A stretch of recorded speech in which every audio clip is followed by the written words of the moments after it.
اور ہفتوں پروگرام کرتے رہتے ہیں اور سیاسی جماعتوں پر آپ ہر وقت پروگرام کرتے رہتے ہیں. کیا دینی مذہبی جماعتیں، دینی سیاسی جماعتیں، ان کے ساتھ جو لوگ وابستہ ہیں، جن کو آپ جانتے ہیں، ان کی تعداد کو جانتے ہیں، جن کے اجتماعات میں کوئی جعل سازی اور فوٹو سیشن نہیں ہوتا، کیا انہیں آپ پاکستان کا شہری سمجھتے ہیں؟ کیا آپ کے نزدیک اس طبقے کے بھی آئینی، قانونی اور شرعی حقوق ہیں؟ تو آپ سے ہماری گزارش اور پھر مطالبہ ہے کہ آپ کو بھی انصاف کرنا چاہیے، اور آپ کے پیچھے جو مالکان ہیں، جن کے پاس فیصلہ کرنے کی طاقت ہے، انہیں بھی انصاف کرنا چاہیے. ہم کراچی سے یہاں آئے، میرے ساتھ مفتی عابد مبارک، مفتی رفیع الرحمان، علامہ اشرف غرمانی اور سیلانی ویلفیئر ٹرسٹ انٹرنیشنل کے مولانا بشیر فاروقی، اور ہمارے ممتاز عالم علامہ سید مظفر شاہ کل کراچی سے آئے تاکہ یہاں ہم تحریک لبیک کی قیادت سے براہ راست حالات بھی سنیں، تعزیت بھی کریں شہداء کی، اور اظہار یکجہتی بھی کریں. مولانا بشیر فاروقی کو ایمرجنسی میں جانا پڑا اور ہمارے علامہ مظفر شاہ کو بھی، لیکن ہم یہاں رکے تاکہ آپ سے براہ راست گفتگو ہو جائے.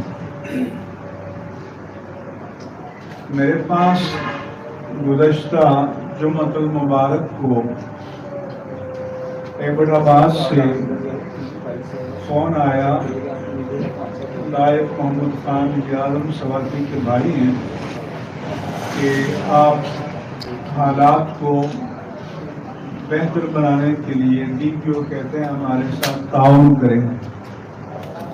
میں نے کہا کہ میں جب تک دوسرے فریق سے حالات نہ جان لوں تو اس وقت تک میں کردار ادا نہیں کر سکتا. چنانچہ میں نے ہری پور میں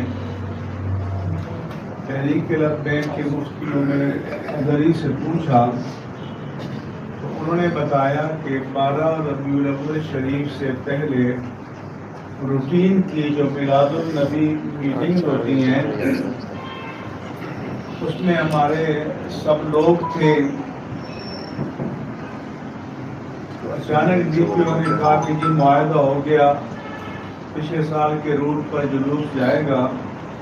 ٹی ایل پی کے جو نمائندے تھے انہوں نے کہا کہ معاہدہ تو کوئی نہیں ہوا، ہم یہاں بیٹھے ہوئے ہیں، ہم نے کوئی اتفاق نہیں کیا.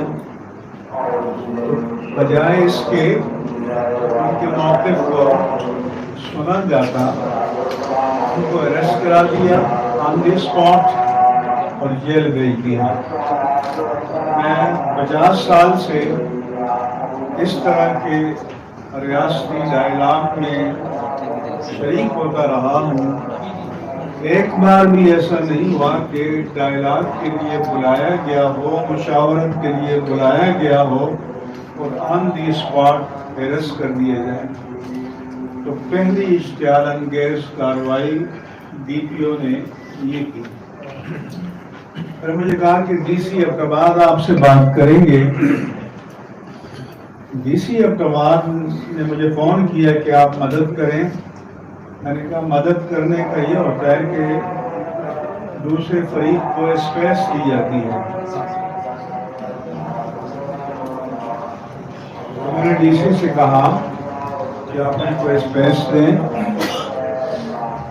یہ وہاں جلوس نکالیں اور آپ سیکیورٹی دیں۔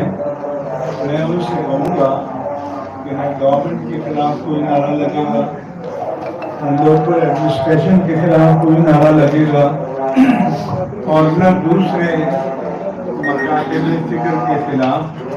وہ اپنا درود پڑھتے ہوئے جائیں گے اور دعا کر کے ڈسکس کر دیں گے۔ جسے نے کہا کہ ٹھیک ہے، کل کمشنر کیا میٹنگ ہے، اور اس نے میری رائے سے ایگری کیا۔ سیٹرڈے کو کسی نے رابطہ نہیں کیا، سنڈے کو بھی نہیں کیا۔ منڈے مارننگ کو مجھے مفتی عابد مبارک صاحب کا فون آیا کہ بہت ہی بڑا سانحہ ہو چکا ہے۔ تو جب ہم آئے تو ہمیں پتہ چلا کہ وہ جو جگہ جس کو وہ کنٹروورشل کہہ رہے تھے، امیر معاویہ چوک کے پاس سے حویلیہ میں، چھٹی ایپی نے بتایا کہ وہاں سے ہمارا یوم پاکستان کا جلوس بھی نکلتا ہے اور یوم دفاع پاکستان کا بھی، اور کوئی مسئلہ نہیں ہوتا۔ اور خود سپاہی صحابہ کی لیڈرشپ نے کہا کہ ہمیں کوئی اعتراض نہیں ہے، ہم ساتھ بھی جانے کے لیے تیار ہیں۔ جبکہ تاثر یہ دیا جا رہا تھا کہ وہاں وہ لوگ ہوں گے اور تصادم ہوگا اور ٹکراؤ ہوگا۔ یہ جھوٹ ہے، کیونکہ معاویہ اعظم نے خود آفیشلی اسٹیٹمنٹ دیا ہے کہ میں پی ایل پی کے یہاں جاؤں گا بھی، تعزیت بھی کروں گا، بتاؤں گا بھی کہ ہمیں کوئی اعتراض نہ تھا، نہ ہے، نہ ہوگا۔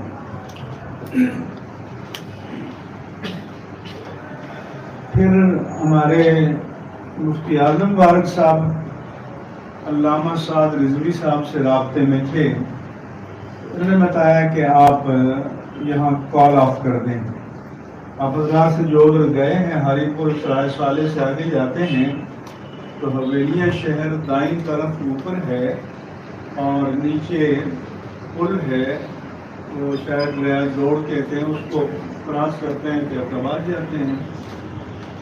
تو انہوں نے ایبٹ آباد حویلیہ کے درمیان جو پل تھا، یعنی اس علاقے کی طرف گئے بھی نہیں ہیں، حویلیہ شہر کے اندر گئے بھی نہیں ہیں، اس مقام سے تقریباً 3 کلومیٹر دور اپنے جلوس کو ختم کر دیا اور واپسی کا سفر شروع کر دیا۔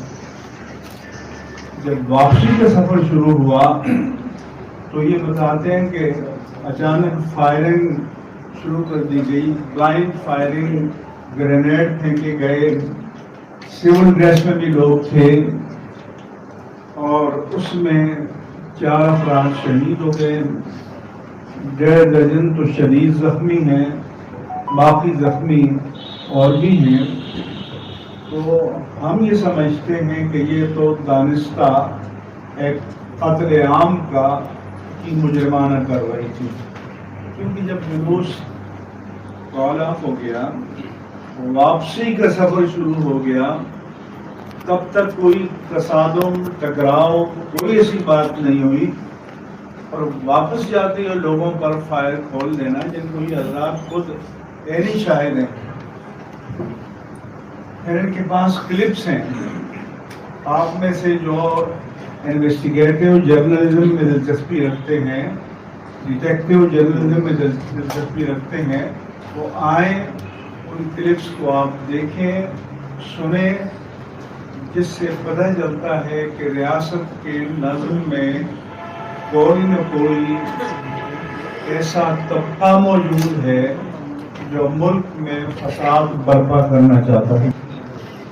اب وہ کس ادارے کے ہیں، کون لوگ ہیں، اور کون ہے کہ جن پیچھے لائن اپ ہے پولیس اور سول ڈریس میں ان کو باقاعدہ فائرنگ کی کوئی اجازت دی جاتی ہے، کوئی چیک نہیں ہے۔ چنانچہ اللہ تعالیٰ نے کرم کیا کہ یہ شاید قیادت نشانے پر تھی، جو ان کو ہٹ کرنا چاہ رہے تھے تاکہ پورے ملک میں ایک ریئیکشن ہو اور پورے ملک میں انتشار برپا ہو جائے۔ یہ ایک انٹینشنل ارادی کارروائی تھی اس کی شواہد ان کے پاس موجود ہیں، تو ہم ریاست سے پوچھنا چاہتے ہیں کہ ریاستی اداروں میں ایسا سیل کون سا ہے یا ایسے افراد کون سے ہیں جو ملک کو تصادم کی راہ پر ڈالنا چاہتے ہیں اور جو ملک میں انتشار برپا کرنا چاہتے ہیں. کیونکہ ہم تو اس لیے آئے کہ ان کو ٹھنڈا کریں. کیوں کہ ان پر بھی جو شہداء ہیں، زخمی ہیں، ان کے متعلقین کا دباؤ ہے، نوجوانوں کا دباؤ ہے. تو کل سے ہم اس کوشش میں ہیں کہ ان کو کول ڈاؤن کریں، ان کو ٹھنڈا کریں اور پہلے اپنا موقف قوم کے سامنے اور جو مختلف ادارے ہیں، اسٹیبلشمنٹ ہے، اس کے سامنے پیش کریں کہ وہ اس مسئلے کو ایڈریس کرے، ریزالو کرے اور مجرموں کو سامنے لائے. ایک جوڈیشل کمیشن بنایا جائے، اس کے انڈر میں ایک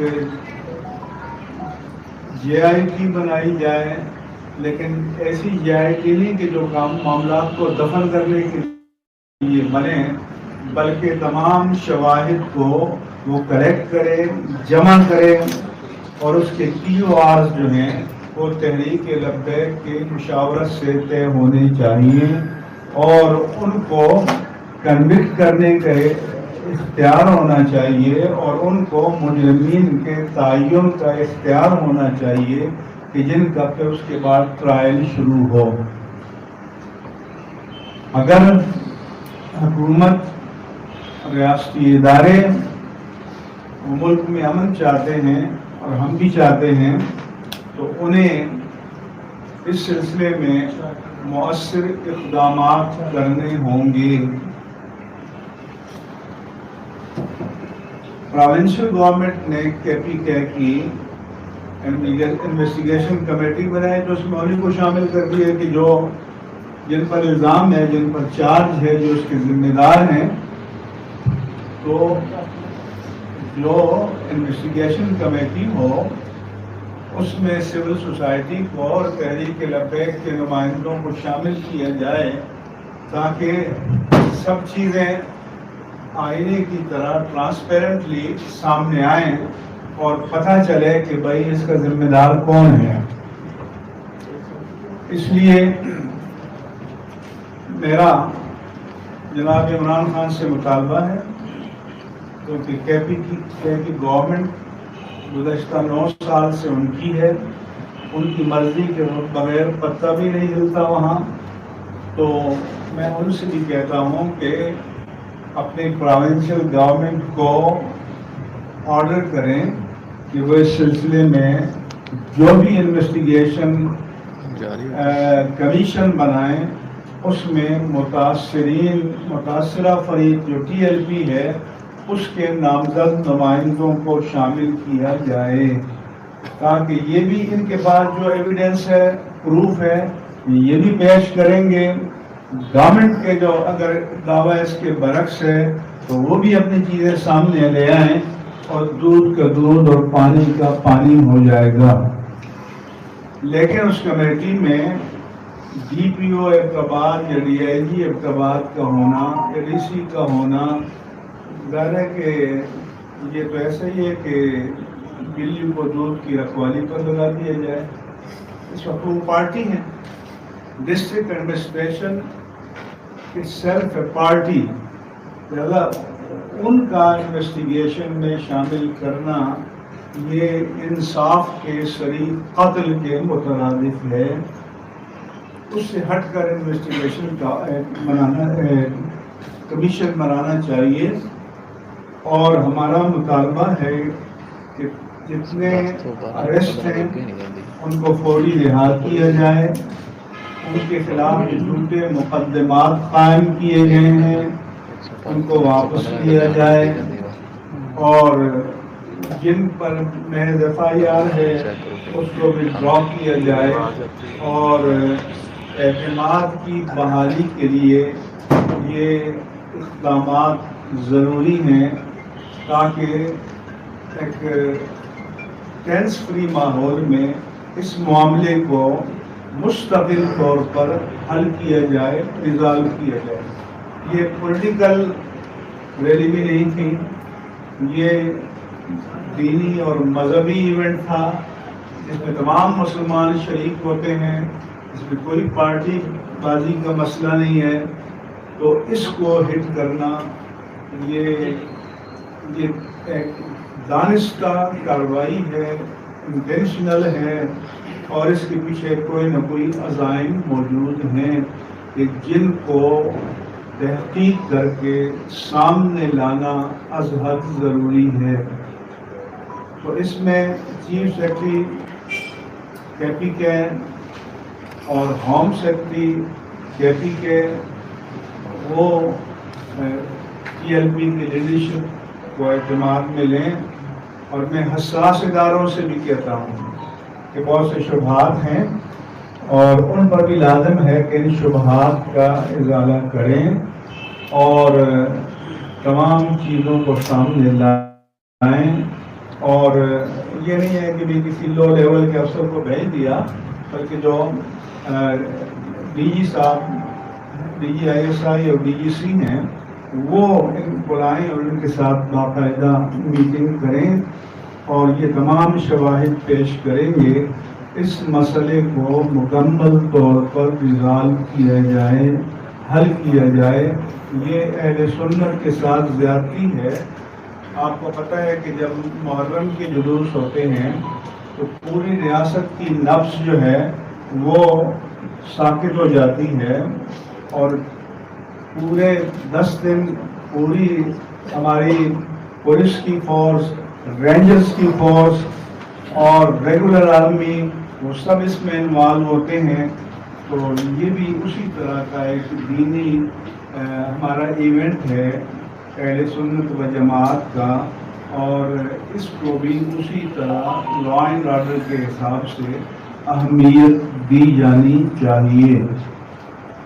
میں یہ بھی بتانا چاہتا ہوں کہ جو ہمارا پچھلا معاہدہ تھا اس کے بیشتر پوائنٹس پر عمل ہوا، لیکن کچھ لوگ ایسے ہیں کہ جن کے کیسز ابھی وڈرا نہیں کیے گئے اور ان کو اینٹی ٹیررسٹ کوڈ میں ڈالا گیا. تو یہاں قاتل کو سپریم کورٹ جو ہے اس کے اوپر سے ایٹیسی کا چارج اٹھا کر گھر بھیج دیتی ہے، اور جو دینی جماعتوں کے لوگ ہیں تو کیا اس ملک میں ان کو جینے کا حق نہیں ہے؟ کیا وہ اس ملک کے شہری نہیں ہیں؟ تو لوگوں کو اشتعال نہ دلایا جائے، رد عمل پر مجبور نہ کیا جائے. ہم اس ملک میں امن چاہتے ہیں، سلامتی چاہتے ہیں. پہلے ہی یہ ملک پولیٹیکلی اور اکنامکلی کافی حد تک ڈی اسٹیبلائز ہے، عدم استحکام کا شکار ہے، اور اس میں اگر یہ مذہبی عنصر شامل کیا گیا تو یہ تباہی اور بربادی کا ہوگا. اور شاید یہ دانستہ کیا گیا ہے کہ تمام چیزوں کا رخ جو ہے وہ مذہب کی طرف ہے، موڑ کر اس کو فرقواریت کا نام دیا جائے. یہاں پر فرقواریت کا کوئی مسئلہ نہیں ہے اور نہ ہم کسی فرقے پر کوئی چارج لگا رہے ہیں. ہم ذمہ دار حکومت وقت کو قرار دے رہے ہیں. یہ وفاقی حکومت کی ذمہ داری ہے، اس کے تحت ریاستی اداروں کی ذمہ داری ہے، اور خیبر پختونخوا کی حکومت کی ذمہ داری ہے کہ اس مسئلے کو ایڈریس کریں، مجرموں کا تعین کریں اور ان کو قرار واقعی سزا دیں، اور بے گناہوں لوگوں پر جتنے مقدمات چارجز ہیں ان کو انکنڈیشنلی ان کو وڈرا کیا جائے، ان کو واپس لیا جائے، اور معاملات کو نارملسی کی طرف لانے میں اگر وہ چاہیں گے تو ہم مدد کے لیے تیار ہیں. اور ٹی ایل پی کی مجلس شورا سے بھی ہم کہیں گے کہ یہ تعاون کریں، اور ہم کل سے ہیں ان کو ہم کہہ رہے ہیں کہ آپ کول ڈاؤن ہو جائیں، اپنے لوگوں کو آپ مطمئن رکھیں اور حکومت کو موقع دیں کہ وہ اپنی ذمہ داری پوری کریں۔ اہل سنت و جماعت میں یقیناً ایک اشتعال بھی ہے، ایک نفرت بھی ہے۔ میں آپ حضرات کے توسط سے اپنے پورے عوام اہل سنت سے بھی اپیل کرتا ہوں کہ وہ جذبات کو قابو میں رکھیں، اور ہم نے حکومت کو جو موقع دیا ہے تو انہیں اس سلسلے میں اپنا مثبت کردار ادا کرنے کا موقع دیں۔ اگر ان کی نیت صحیح ہے، عزائم صحیح ہیں، اور اس کے پیچھے کوئی بدنیتی شامل نہیں ہے یا ریاستی اداروں کے اندر کوئی ایسے عناصر نہیں ہیں، لیکن ہمیں جو شواہد انہوں نے بتائے ہیں تو ہمیں تو لگتا ہے کہ بعض ریاستی اداروں میں کوئی نہ کوئی ایسے عناصر موجود ہیں جو ملک کے حالات کو انتشار کی طرف لے جانا چاہتے ہیں، اور ان کو ناکام بنانا پوری قوم کی، میڈیا کی، ہم سب کی ذمہ داری ہے۔ اور نفرت کیوں پیدا ہوتی ہے؟ مثلاً ذرا سی بات ہو جائے تو آپ لوگ گھنٹوں رہیں گے، لیکن دینی جماعتیں، دینی تنظیمیں، دینی سیاسی تنظیمیں نہ ان کی آواز آپ عوام تک پہنچنے دیتے ہیں، نہ ان کے موقف کو آپ عوام تک پہنچنے دیتے ہیں۔ تو اب آپ بتائیں، لوگ مجھ سے پوچھتے ہیں، میں نے گورنمنٹ کے لوگوں سے بھی کہا کہ آپ لوگ تو کہتے ہیں جی عوام کے حقوق مارے جا رہے ہیں، راستے بند کر دیے گئے ہیں، دھرنے دیے گئے ہیں، فلاں دیے گئے ہیں، تو لوگ اس طرف کیوں جاتے ہیں؟ اگر دلیل سے، استدلال سے، پرامن طریقے سے اپنا موقف پیش کیا جائے تو اس ریاست میں کوئی سننے کے لیے تیار نہیں ہے۔ لہذا لوگوں کے پاس ایک ہی آپشن رہ جاتا ہے کہ وہ جائیں چوک میں نظام کو بلاک کریں، اور پھر آپ آئیں گے مکالمہ کرنے کے لیے، پھر آپ تھریٹ کریں گے طاقت استعمال کرنے کے لیے۔ تو میرا خیال ہے کہ یہ اسلحہ جو اس غریب قوم کے ٹیکسز سے بنایا جاتا ہے وہ ان عوام پر چلانے کے لیے نہیں ہے، وہ ملک کے غداروں پر چلانے کے لیے، دہشت گردوں پر چلانے کے لیے، ملک کے دشمنوں پر چلانے کے لیے ہے۔ یہ عوام کے ٹیکسز سے بنایا ہوا اسلحہ یا خریدا ہوا اسلحہ اس لیے نہیں ہے کہ بے قصور لوگوں کی جانیں لی جائیں اور ٹارگٹ کر کے فائر کیا جائے۔ آپ حضرات تمام تصویریں دیکھ سکتے ہیں، اور یہ علامہ حافظ سعد رضوی موجود ہیں۔ آپ میں سے جن میں سے ڈیٹیل جاننا ہو ان کے ساتھ باقاعدہ آپ نشست کریں اور تمام معاملات پر بات کریں۔ ہم چاہتے ہیں کہ یہ بھی جو ریلیجیو پولیٹیکل پارٹی ہے اور پولیٹیکل نارمز کے مطابق یہ ان کا حق ہے کہ سیاسی میدان میں کام کریں، لیکن ریاست کا حق ہے کہ ان کو بھی بڑی اسپیس دیں جو دوسری سیاسی جماعتوں کو ہے، اور میڈیا پر بھی لازم ہے کہ ان کی آواز کو بھی اسی طرح پہنچائیں جس طرح آپ دوسری جماعتوں کی آواز کو دنیا تک اور قوم تک اور حکمرانوں تک پہنچاتے ہیں۔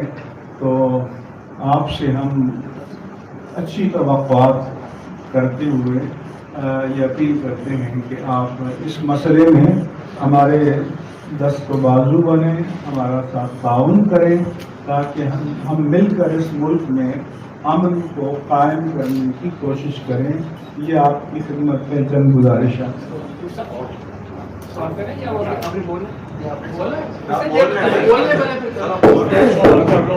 آپ یہ بتائیں کہ آپ کا تعلق سلاقی سے ہی ہے، ماضی میں وہ سلاقی سے تعلق رہا ہے آپ کا؟ میرا خیال ہے ہاں، ماضی میں آپ کا مانسرا سے تعلق ہے، آپ کا کس سے تعلق ہے؟ آپ کا تعلق مانسرا سے ہے؟ مائک دے رہے ہیں۔ آبائی تعلق مانسرا سے ہے، کیونکہ میں نے پڑھا ہوا کراچی میں سیٹل تو سر آپ کا علاقے سے رابطہ تو رہتا ہے۔ یہ بتائیں کہ وہاں مختلف مسائل کی کمپوزیشن یا تناسب کیا ہے. اور یہ خلا میں واقعہ تو نہیں ہو گیا, ایک دن پہلے بھی انہوں نے پرامن نکالا ہے اور تیسری دن پھر واقعہ ہو گیا. اور کون سے ریاستی عناصر ہیں جو ان حافظ صاحب سے ناخوش ہیں اور ان کی کوئی ماضی کی گستاخی کی ایک اصلاح تو نہیں دی گئی؟ آپ کے سوال کا جواب دے دوں. میری ایک ذمہ دار اتھارٹی سے بات ہو رہی تھی. میں نے کہا کہ میں نے تشیع کے دوستوں سے پوچھا کہ آپ کا تناسب کیا ہونا چاہیے. 40%. میں نے اگر دوستوں سے پوچھا انہوں نے کہا 40%. یہ 80 ہو گئے. ہمارے لوگ کہتے ہیں 80%, 160 ہو گئے. دیوبندی مکتب فکر والے کہیں گے کہ اگر تھوڑی سی ہم رعایت بھی کریں تو 70 تو ہم ہیں. تو ہم 200 میں 250 بن جاتے ہیں, 350 بن جاتے ہیں. تو اس کا تو آسان ہے کہ بھئی آپ سینسس کرتے ہیں, اس میں آپ مسلک کا خانہ لکھ دیں, اور یہ کوئی جرم کی بات نہیں ہے. آپ کے سامنے ایک لیبیا لبنان ہے, وہاں پر پریزیڈنٹ کرسچین ہوتا ہے, پرائم منسٹر سنی ہوتا ہے, اسپیکر شیعہ ہوتا ہے. تو ٹھیک ہے, آپ سینسس کر دیں اور جس کے جو تناسب ہو اس کے حق کو تسلیم کیا جائے. تو ویسے مانسہرہ میں یا ابتباد میں کوئی مسلکی تصادم یا تناؤ کہیں بھی نہیں ہے. اور یہ بھی آپ کو پتہ ہے کہ اللہ کے پیارے حبیب سے محبت کرنے والے پاکستان کے قریہ قریہ میں, گوشے گوشے میں, کونے کونے میں ہر جگہ موجود ہیں, اور سب سے زیادہ تعداد میں موجود ہیں. یہاں تک نہیں سکا کہ حافظ صاحب کی کوئی ماضی کی کسی بے ادبی کی سزا نہیں ریاستی صاحب کی کوئی ماضی کی بے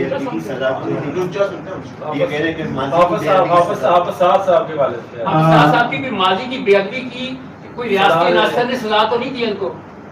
پہلی بات تو یہ ہے ماضی کے معاملات سیٹل ہو گئے تھے, اور پچھلی مرتبہ جو معاہدہ ہوا تھا تو اس میں کیونکہ میں میڈیٹر تھا تو ہم نے ایک گڈ فیتھ میں معاہدہ کیا. اور یہ ہمارا مقصد نہیں ہوتا کہ ہم عداوتیں پالتے رہیں مختلف. ہم تو چاہتے ہیں کہ نفرتیں حکومت اور عوام میں بھی کم ہوں اور عوام کے طبقات میں بھی کم ہوں. لیکن یہ جو غلط فہمیاں یہ بیوروکریسی اور ریاستی اداروں میں بعض لوگ شاید موجود ہیں کہ جو ان کا خاتمہ نہیں چاہتے. کیونکہ سب کے فائدے میں یہ ہے کہ پرامن حالات ہوں, انتخابات ہوں تو پرامن ہوں, ہر شہری کو آزادانہ ووٹ دینے کا حق دیا جائے اور قوم جو فیصلہ کرے اس کو تسلیم کیا جائے. اچھا یہ بتائیے راس پریس کانفرنس میں حافظ صاحب نے اسٹیبلشمنٹ کو برا بنا کہا تھا, آپ کہہ رہے ہیں ان کے ساتھ بیٹھ کے مذاکرات کریں, کس طرح یہ مذاکرات ہوں گے؟ یہ سوال تو آپ کا بہت اچھا ہے, لیکن کیا ہم جو بائیڈن سے جا کے مذاکرات کریں گے؟ نہیں, حافظ صاحب تو کہہ رہے ہیں 1000 بار لعنت بھیجیے. نہیں, تو اس لیے ہم کہتے ہیں کہ ریاست جو بھی ہے وہ ذمہ دار ہے, وہ مسئول ہے, وہ جواب دہ ہے.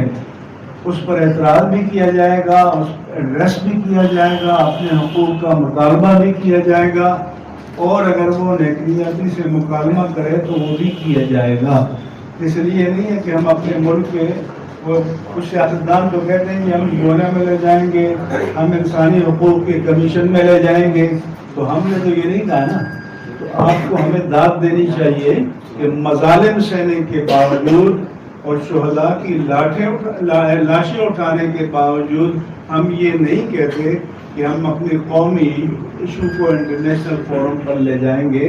یہ آپ کے پاپولر سیاستدان کہتے ہیں. یہ فرما دیں یہ جو واقعہ ہوا ہے اس کے اندر جو بے گناہ لوگ پکڑے گئے ہیں یا جو ملزمان کی گرفتاری کے لیے کوئی مناسب ٹائم حکومت کو آپ دے رہے ہیں؟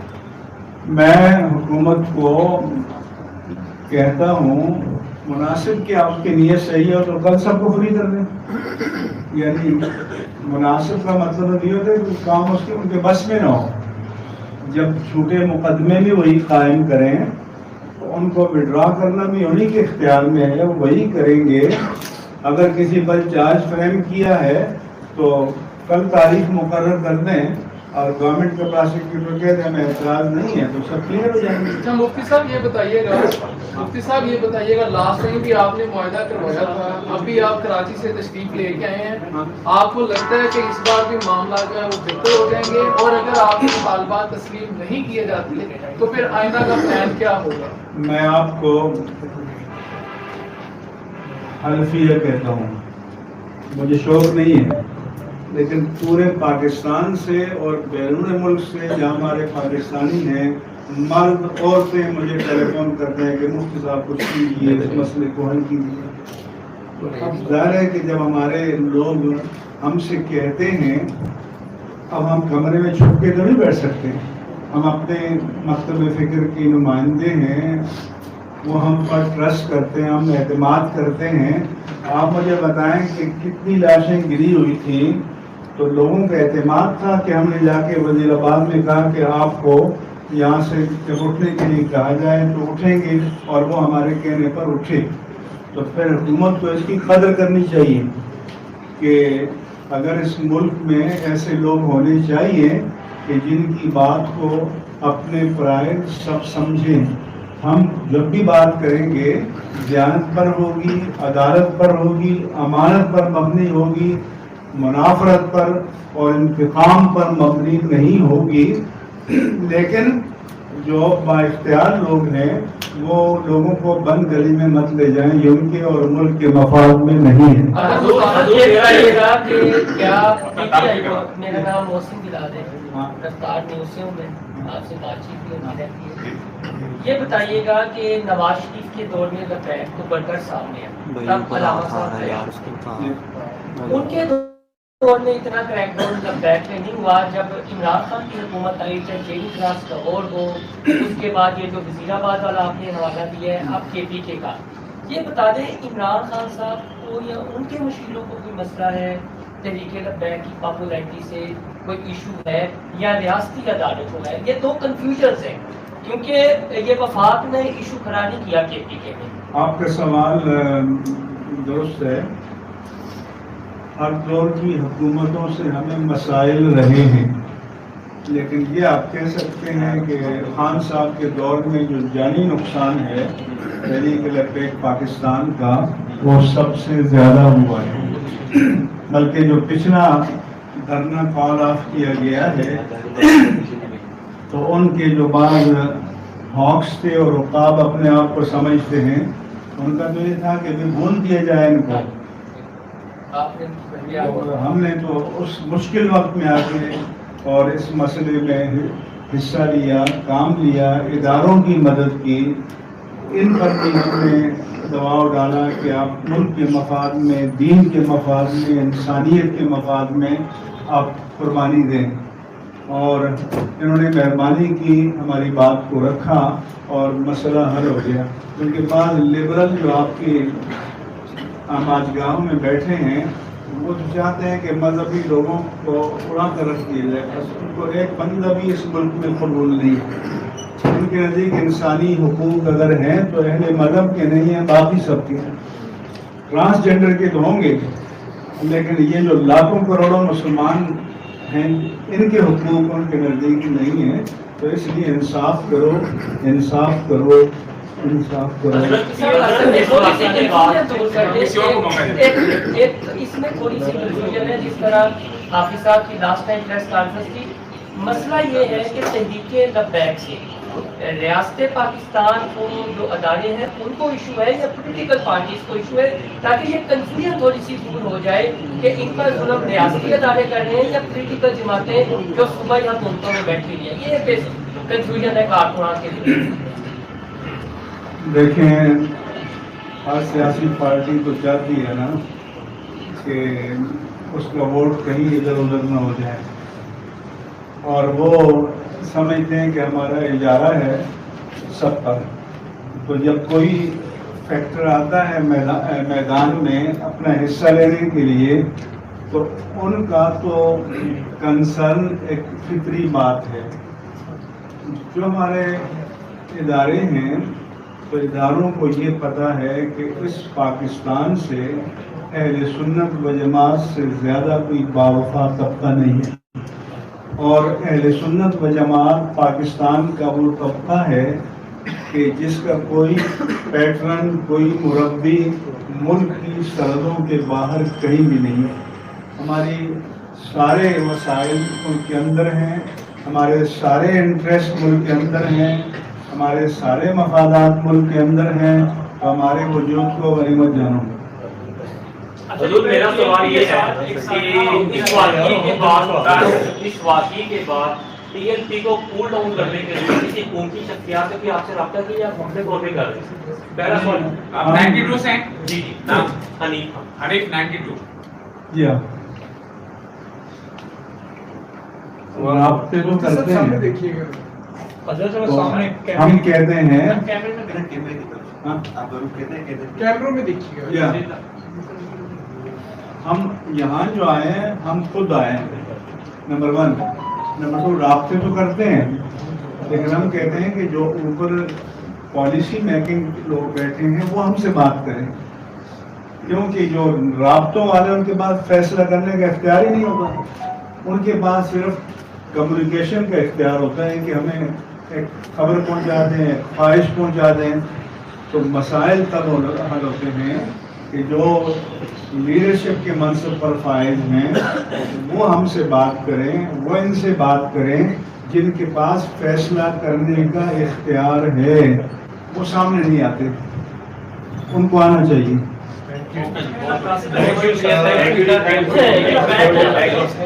بینک کے ساتھ پہلے ایک سانحہ ہوتا ہے اور آج عمران خان جو ہے وہ نااہل ہو گئے ہیں، یعنی تحریک لبیک کے جو سانحہ ہوا اس کے بعد آج جو عمران خان کو نااہل کیا گیا ہے اس پہ ٹی ایل پی کو ہمارا موضوع عمران خان نہیں ہے، آپ جو ہمارے ایشو پر سوال کرنا ہو تو صحیح۔